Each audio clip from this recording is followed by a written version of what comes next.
Hey guys, it's JD with JD and Kyle. Today we are going to talk about our first month of sales on stock photography. We have now been submitting to stock photography agencies for about 5 to 6 weeks at this point. We started June 1st of 2019.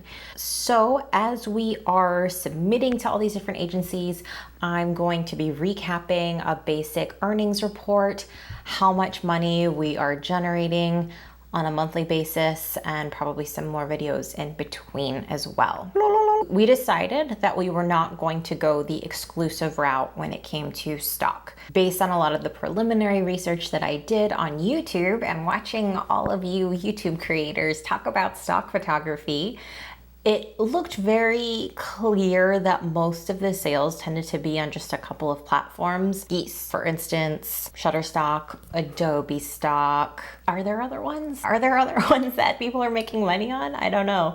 Based on all of that, we decided to try to upload images to all of the sites, as many as we could find and get accepted into. Currently, right now, we are uploading to 7 different stock agencies that we started uploading to at the beginning of June. I'm going to run through the list and I'm going to go through which stock photography agency made us how much money, starting with Shutterstock. At the end of June, we ended up getting 255 images into our Shutterstock portfolio. From those 255 images, we made 2 sales. Boom. And if anyone knows anything about Shutterstock, you know most of your earnings are typically 25 cents-ish for the most part. At least that's what we've been getting up until this point. From our 2 sales that we made on Shutterstock in the month of June, we made 50 cents.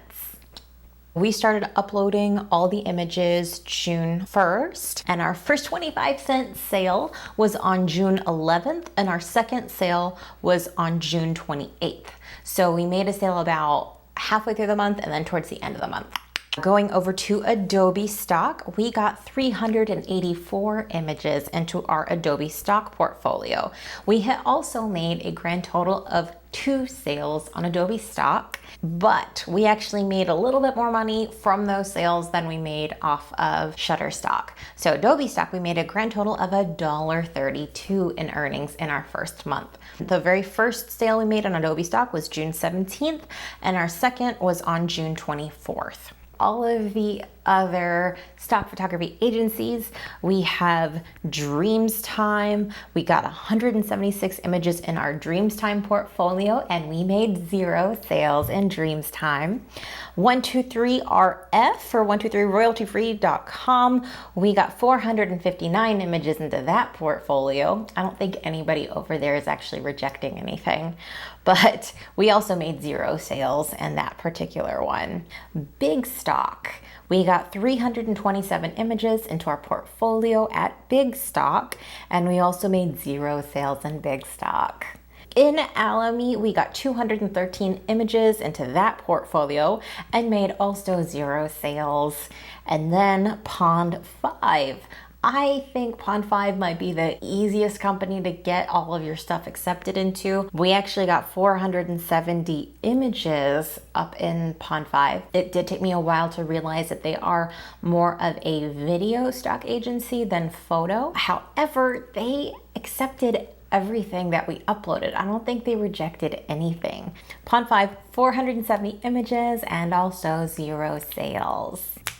For the month of June, we totaled $1.82 in sales. $1.82. Going into our very first month of stock, our first goal was to try to get 500 to 1,000 images uploaded into our portfolios across the web in general. Totally did not happen.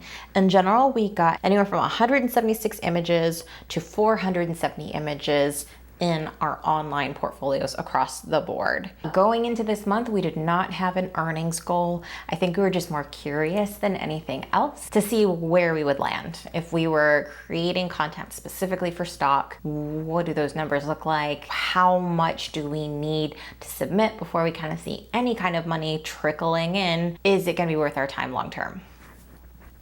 These are the questions that we ask ourselves every day.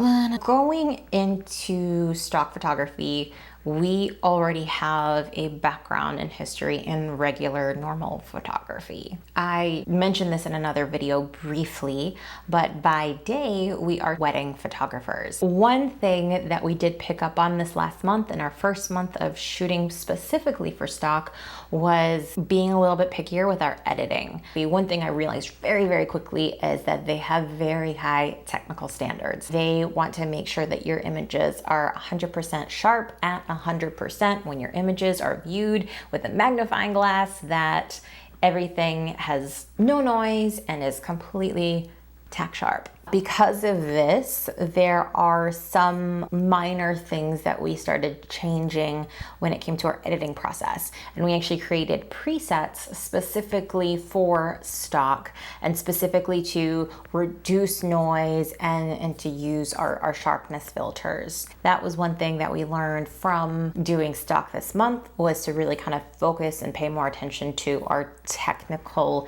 details when it comes to looking at your images at 100%.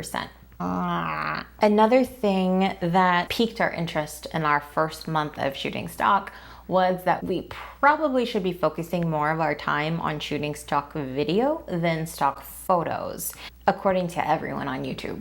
Basically, in general, you can make a lot more money from stock videos per download than you can for stock photos. I remember watching several specific YouTube videos where they were kind of going through their numbers and reporting that they made 50% of their income from their video sales, but yet videos only accounted for a very, very small portion of their online portfolios, which, according to that, and according to so many other videos that we were watching on stock photography earnings, that really the money looks like it's in video. That made us think that, oh wow, for this next month, for the month of July, we want to focus way more on video than we want to focus on photos. Video for us is very, very new. We are not videographers, we are wedding photographers. For us, that's definitely been a little bit of a learning curve to figure out how to nail our focus, how to do our editing for our videos. We actually don't even have great software right now for video editing either. We're really just using iMovie. We're probably about to jump on the Creative Cloud suite though, because they are actually running a special right now to get the entire Creative Cloud for $30, something like that. So we're probably gonna jump on that and get access to Premiere and After Effects so we can start really playing around with our footage and post as well. The last thing I just wanted to cover is something we didn't even think about when it came to stock photography. We always thought, oh, we might as well give stock photography a try. It's free to do it. You upload your photos and you make money. Cool. We started uploading for the first month, and at the very end of the month, our internet service provider sent us an email. Alerting us that we had almost blown through our data cap for the month. All of a sudden, that kind of changed things for us, and all of a sudden we realized it's not actually free to upload to these sites. It is part of our internet service provider data package that we have from them. Our total data cap is 1,024 gigabytes. We got an email towards the end of June saying, hey guys, you've used 90% of your 1,000 gigs of data for the month. We are going to start billing you if you go past that cap. Stop. So what that means for us is that uploading stock photos and or video isn't exactly free like we thought. And if it turns out that if we wanted to be more aggressive with our uploading and we really wanted to be, I think again in our first month we uploaded almost 500 photos total. It was about 470. So if we wanted to double that, if we wanted to hit 1,000, we would definitely blow through our data cap with our internet provider. And if that's the case, then that means we need to actually call up our provider and we need to get a bigger plan and pay more money so we can get a higher data cap.